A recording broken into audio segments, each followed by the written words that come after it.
he's thinking, okay, I'm gonna choose one of these girls to be my wife. At first, his gaze goes to Jane, as apparently everyone's does, except for Mr. Darcy. Anyway,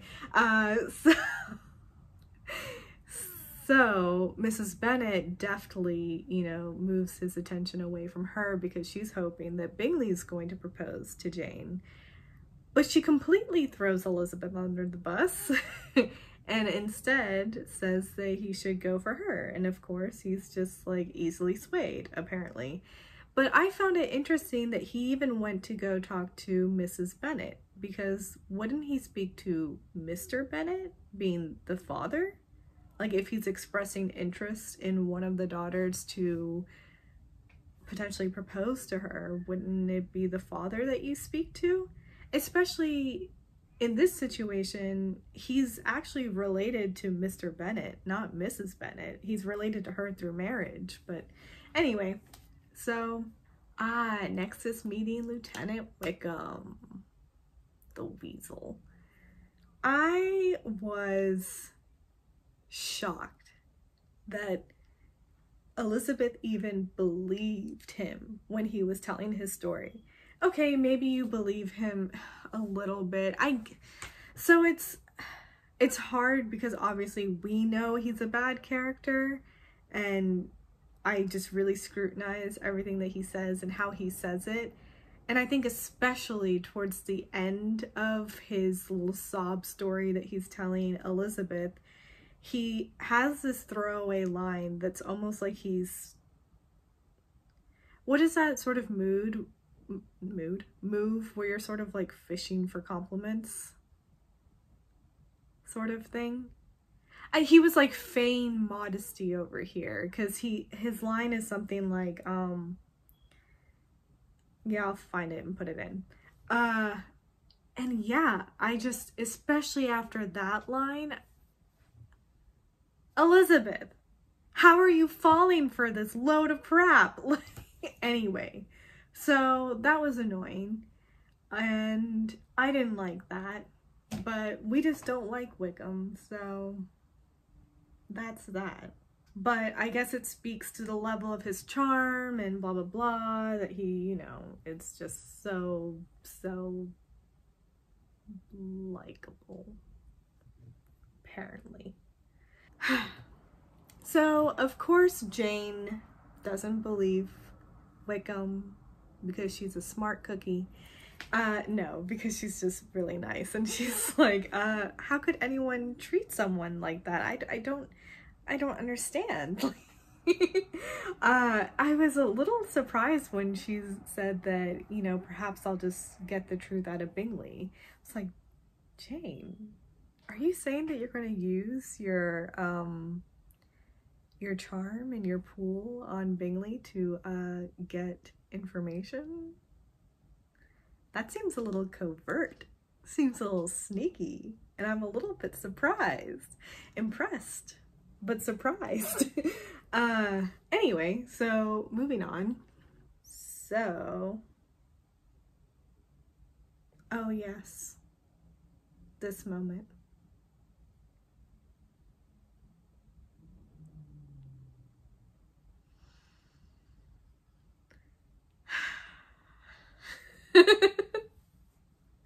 Sorry, I'm such a fan of this coupling. I really am.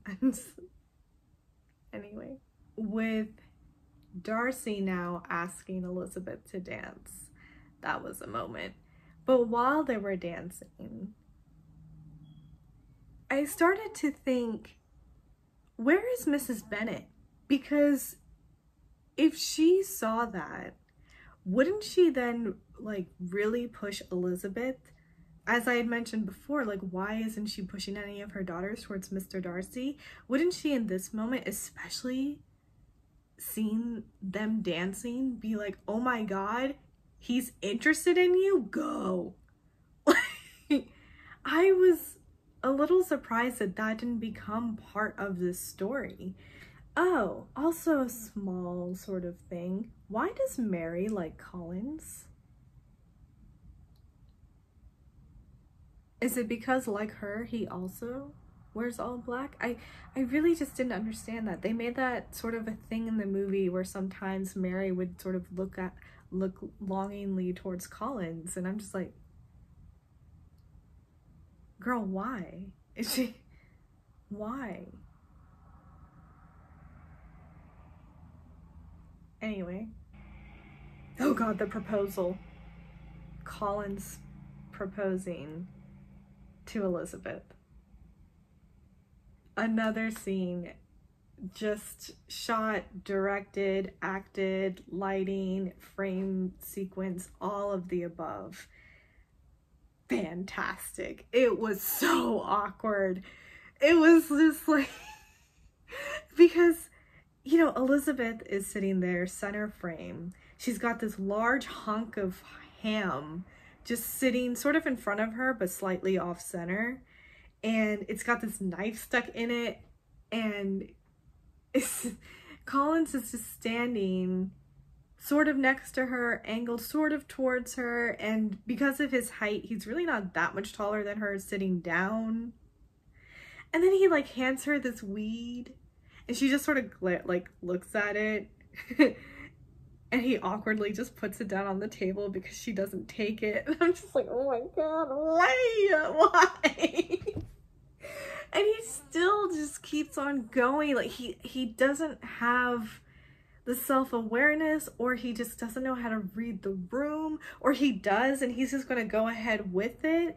I don't think that's the case. Like, I don't think he realizes, he just sort of does. And it's so awkward. It's so awkward. So this is where Jane has gotten news that Mr. Bingley is leaving, and Elizabeth is so confused as to why, and then finding out, doesn't believe that it's because Mr. Darcy wants to go see his sister. And so she's packing Jane's bags to just ship her off to London and tells her to make it known that she's there so that Mr. Bingley will come to her. Another moment where I was a little surprised that Elizabeth would be suggesting such a thing. Like, what? Chase a man? What? Elizabeth. I'm assuming that it's because, not assuming, this has got to be the reason why. Elizabeth knows that Jane likes Bingley, and she knows that Bingley likes Jane. And she also knows that both Bingley and Jane are too sweet and kind-hearted and will not come together on their own. And unfortunately, Mr. Bingley is surrounded by people that would rather, well, Caroline, who would rather keep him away from Jane. And so if Mr. Bingley and Jane are to end up together, of course Elizabeth has to force the situation into happening, which is why she sends Jane off to London and tells her to let it be known that she's there. Do we really think that Jane's gonna do that? Jane, sweet and reserved Jane. No, Elizabeth, she's not. I mean, we don't know this, we didn't see this, but I doubt it. Like, anyway, moving on. Elizabeth comes to visit, and Lady Catherine de Bourgh is inviting them for dinner because she wants to meet Elizabeth. Yeah, because she's like, so you're Elizabeth Bennet, when Elizabeth's right in front of her. Anyway, oh, here's another moment where through the use of camera angles, you just feel this pressure. I mean, Lady Catherine is like this short lady, but she commands such a presence that is just, I mean, hello.